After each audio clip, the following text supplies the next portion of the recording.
Magandang umaga po sa bawat isa sa inyo. Welcome back to our 365 Bible verses everyone should know. So maraming salamat po sa sponsor po natin ngayong umaga, si Brother Alvin. Maraming salamat sa iyo, kapatid. So tuloy po natin yung ating talakayan po patungkol po sa God's perfect time. Ito po ang panibago nating series simula po ngayong araw na to. So bago po tayo magpatuloy, hello po kay Flora, Jack, Jonafe, Annalisa, Win, and Joven. So in God's perfect time. So pag sinabi po natin in God's perfect time, hindi po ibig sabihin nito meron tayong plano at mangyayari yung plano natin in God's perfect time. Hindi po ganon. Sa halip, nananampalataya tayo ng Diyos, meron siyang sariling plano at ini-execute ng Diyos yung sarili niyang plano in His own perfect time. So ito po yung pag-aaralan po natin, tatalakayin po natin sa mga susunod na araw po. Now, sabi po rito sa Ecclesiastes chapter 3 verse 1, "There's a time for everything, and a season for every activity under the heavens. Sa bawat bagay ay may kapanahunan, at panahon sa bawat bagay sa silong ng langit." So yung unang teaching po natin ngayong umaga ay ito po. Number 1, there are only good times and seasons when God created the world. Nung nilikha po ng Diyos ang lahat ng bagay sa Genesis chapter 1, lahat po ay mabuti. Lahat ng times and seasons, lahat ng kapanahunan, lahat mabuti, maayos, maganda. Pumasok lang po yung kapangitan, yung gera, sakuna, trahedya, kalamidad, kamatayan, hiwalayan, wasak na relasyon. Pumasok lang po yun nung nagrebelde ang tao laban sa Diyos. So yung una po nating teaching, there are only good times and seasons when God created the world. Pero bad times and seasons came because of the fall.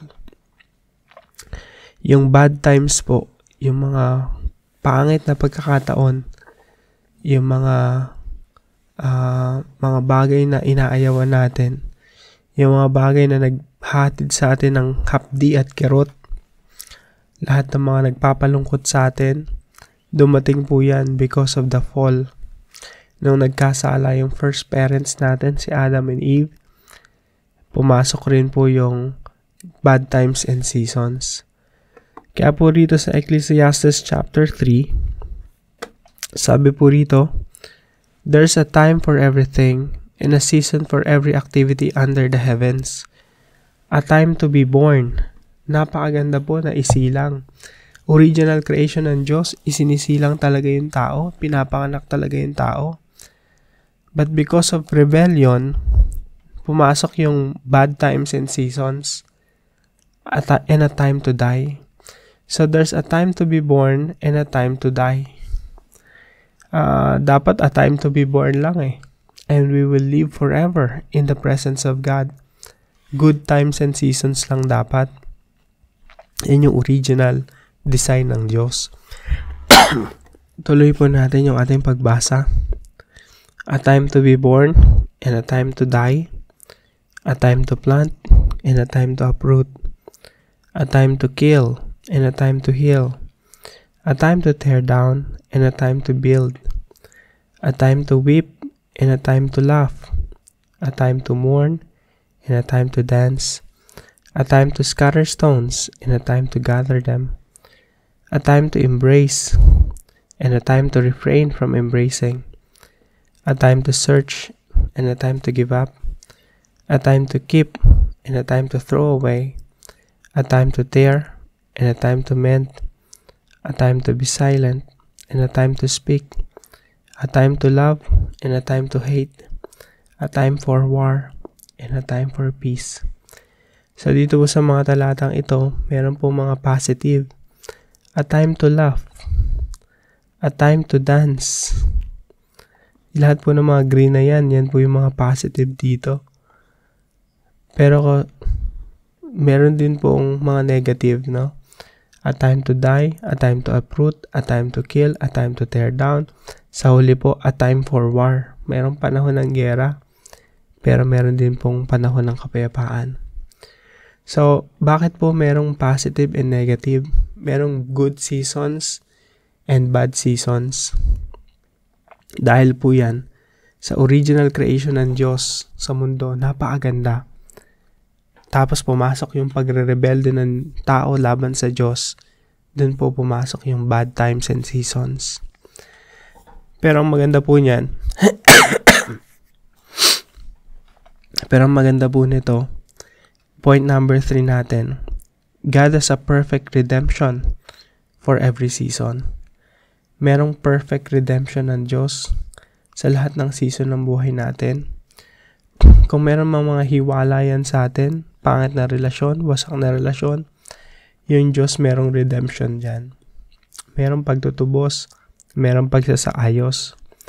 Kung meron man sa atin o dumadaan sa bad seasons of life, yung mga a time to die situation, yung a time to tear down situation, yung a time to refrain from embracing, yung mga mahal mo sa buhay na dati mong naiyakap, ngayon hindi mo na naiyakap. Kung ikaw ay nasa sitwasyon na pag-give up na dahil sa mga nangyayari sa buhay mo, kung ikaw ay nasa sitwasyon na time for war, yung parang lahat na lang magulo, tandaan po natin, sa Diyos merong perfect redemption, merong katubusan, merong pagsasaayos, sa lahat ng season ng buhay natin. Kaya po kung tayo dumadanas sa mga pagsubok ngayon sa buhay natin, isipin po natin, season lang yan. Yan ay panapanahon lang. Someday, merong panahon ng pagsasaayos. At nawa tayo po maranasan natin yung pagsasaayos ng Diyos. Kung meron mang a time for war, we can look forward for a time for peace. Ang Diyos natin hindi nag-give up sa atin. Bagamat nagrebelde tayo sa Diyos, bagamat nagkasala tayo, marami tayong nagagawa mga mali na nagiging resulta, nagre-resulta ng pangit sa buhay natin. Mga bagay na hindi kaaya-aya na nangyayari sa atin. We can look forward for God's redemption. May pagtutubos po, may pagsasaayos sa ating mga buhay. So God has a perfect redemption for every season. So ito po ay tatalakayin natin ngayong season na ito, in God's perfect time. Ito po yung magiging theme natin sa mga susunod na araw. Now, ano po yung application natin sa katotohanan ito? Number 1 po, let us go back to God's original design. Yung buhay Kristiyano natin, nagsisimula po yan sa pagsisisi.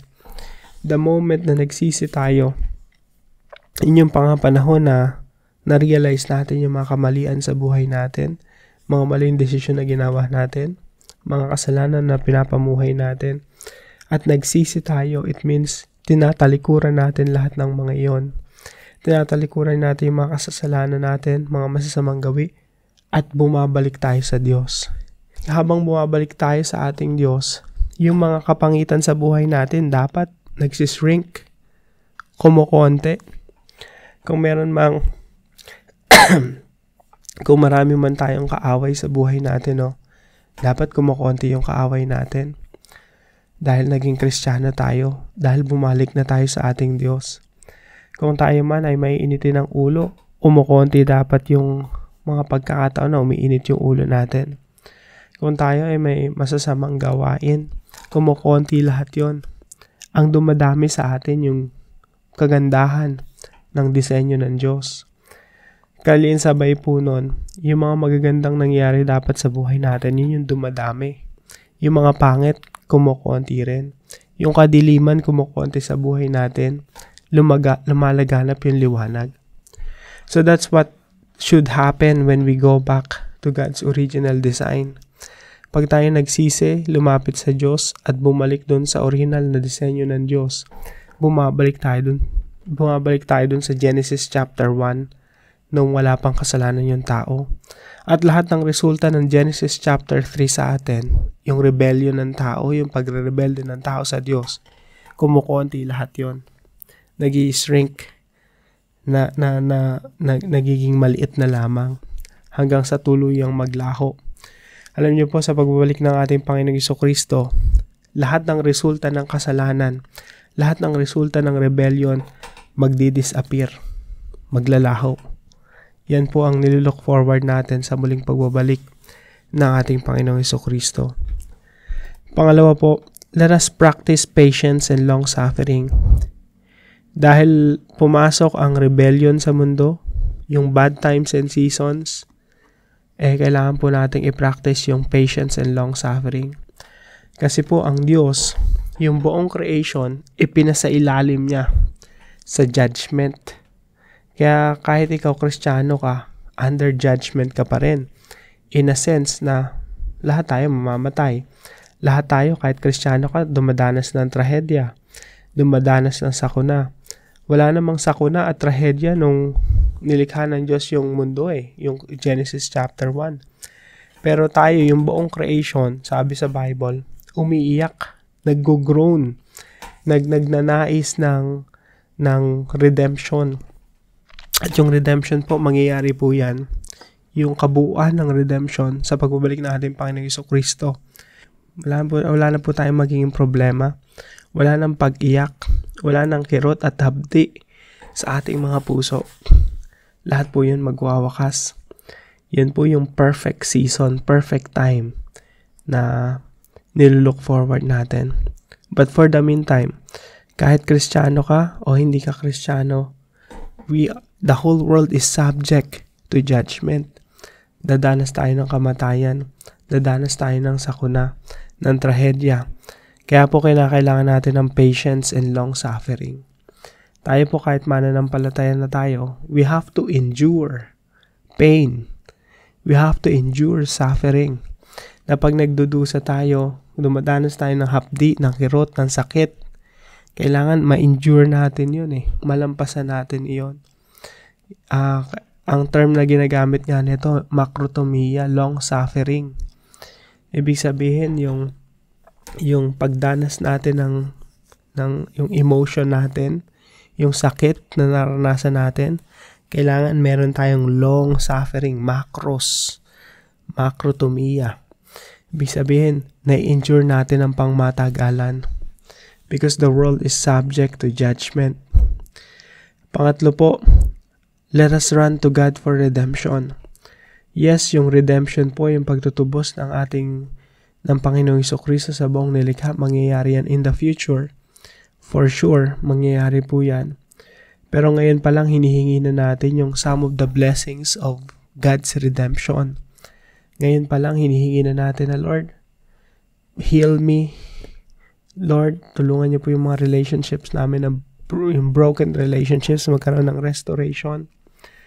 Yes, Lord, magiging perfect yung relationship in the future, pero ngayon pa lang, hinihingi namin yung some of the blessings of the perfect world. Kaya po dito sa talata natin, there's a time for everything and a season for every activity under the heavens.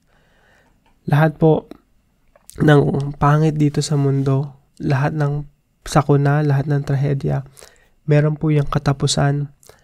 Kung merong panahon ng pag-iyak, darating din yung panahon ng pagtawa. Kung merong panahon ng pagdadalamhati, meron din panahon ng pagsayaw. Kung merong panahon ng pagsira, meron ding panahon ng pag-aayos. Kung merong panahon ng katahimikan, meron din panahon ng pagsasalita. Kung merong panahon ng giyera, meron din panahon ng kapayapaan.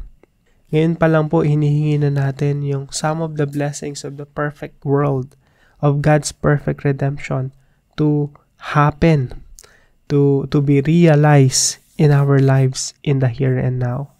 So para po sa ating discussion, why do we have to accept that our life's journey is not always smooth sailing? Bakit natin kailangan tanggapin na yung paglalakbay natin dito sa mundo, marami talaga mga problema. Marami talaga mga pagsubok.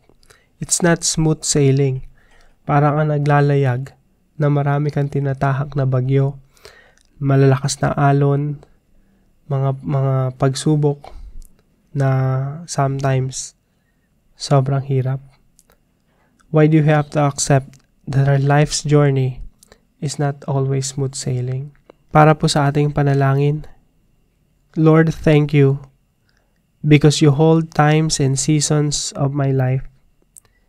You control everything. Please increase my faith so that I can trust you more. I believe in your perfect timing, so I will wait patiently for you. In Jesus' name, Amen. Kung meron po kayo natutunan sa devotion natin, let us know in the comment section below. And please share this devotion to your family and friends. Yun lamang po. God bless you po. See you po tomorrow, 5 a.m. dito sa ating daily devotion. See you po.